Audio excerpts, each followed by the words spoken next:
Next gland is in the chapter chemical coordination and integrations are gonads.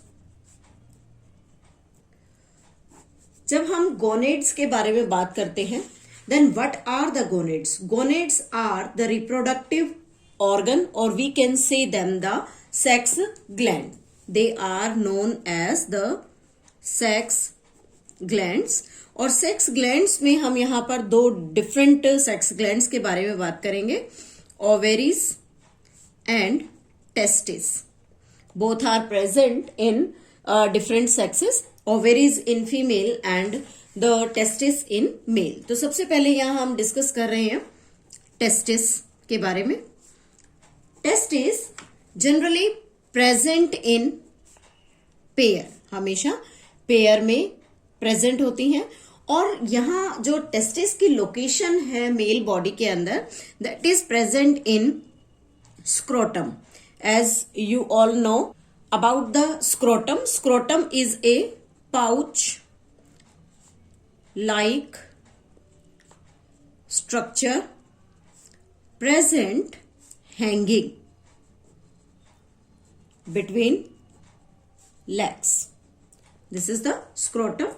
Generally, the function of the scrotum is to maintain the temperature, that is approximately 2 to 2.5 degree less than the body temperature.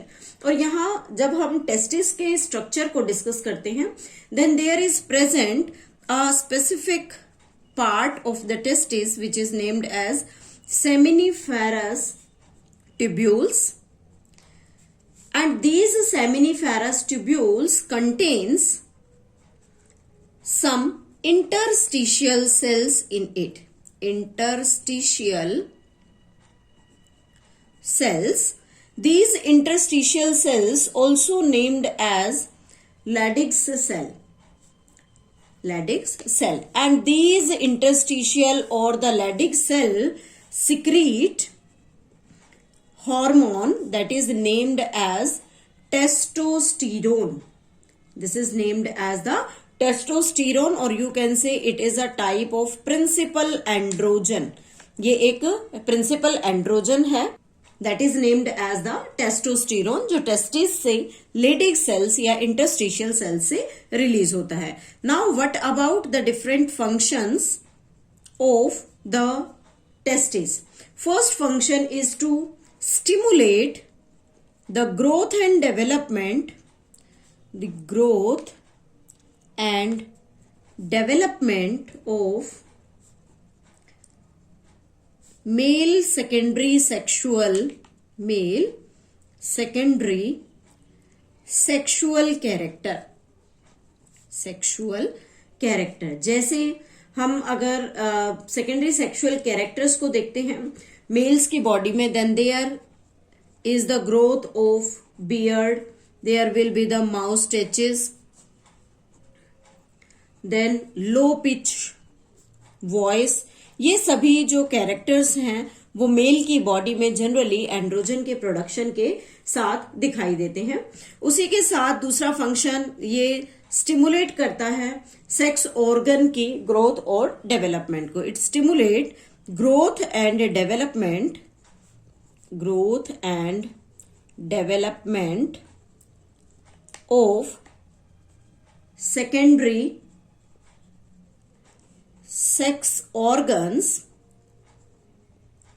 जिनमें हम glands की basically बात करेंगे. तो glands कौन कौन से यहाँ पर जो है वो फंक्शनल हो जाते हैं, that is the seminal vesicle, prostate gland, as well as the penis. All these structures growth and the development is stimulated by the testosterone.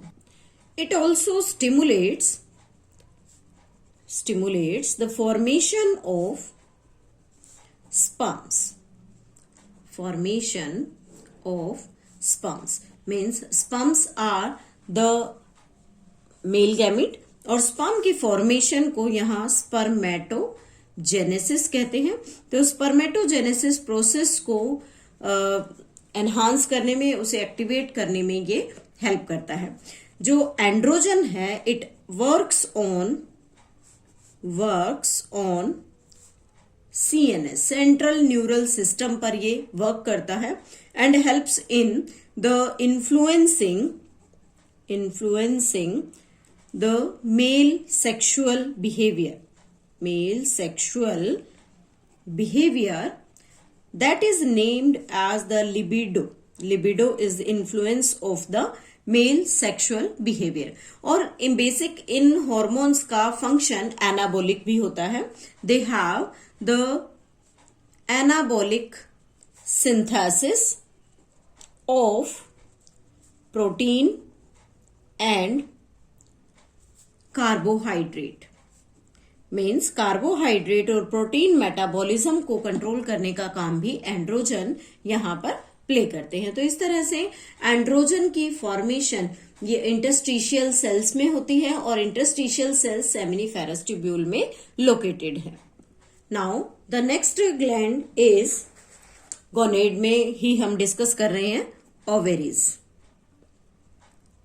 Ovaries again paired structure present in female में present होती हैं and they are located in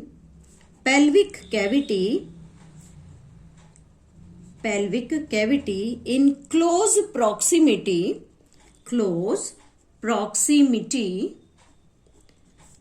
of the oviduct and the uterus। oviduct जिसे हम fallopian tube भी कहते हैं and uterus, इन्हीं के नियरेस्ट यहाँ पर ये अटैच होती है और डिफरेंट टाइप्स के हॉर्मोन्स रिलीज करने में हेल्प करती है। तो सबसे पहला हार्मोन जो यहाँ ओवरी से रिलीज होता है that is named as oestrogen.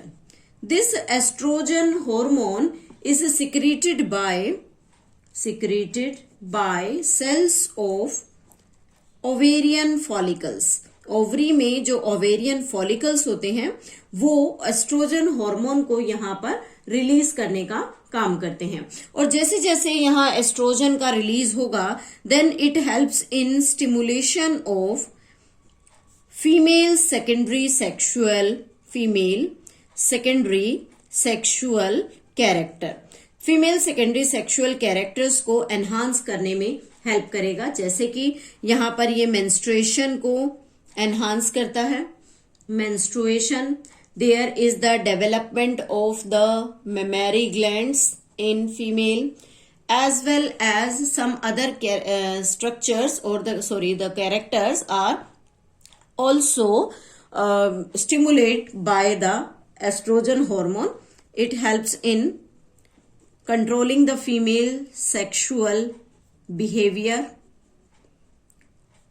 all these functions played by the hormone estrogen। Next hormone released from the ovaries is progesterone। This progesterone hormone is secreted by corpus luteum of the ovary। corpus luteum basically the temporary gland जो कि every month बनता है then it will get degenerate, तो इसलिए इसे temporary gland भी कहते हैं। It helps in the development of uterine epithelium. Uterus की जो इनर एपिथीलियल लेयर है उसे मेंटेन करने में हेल्प करता है। It also helps in development of mammary gland. This hormone is also known as pregnancy hormone because it helps in supporting the pregnancy। ये pregnancy को सपोर्ट करने में हेल्प करता है। इसका मेन वर्क जो होता है वो मेमरी ग्लैंड पर भी होता है। It act on mammary gland, females में मेमरी ग्लैंड पर ये वर्क करता है and stimulate the formation of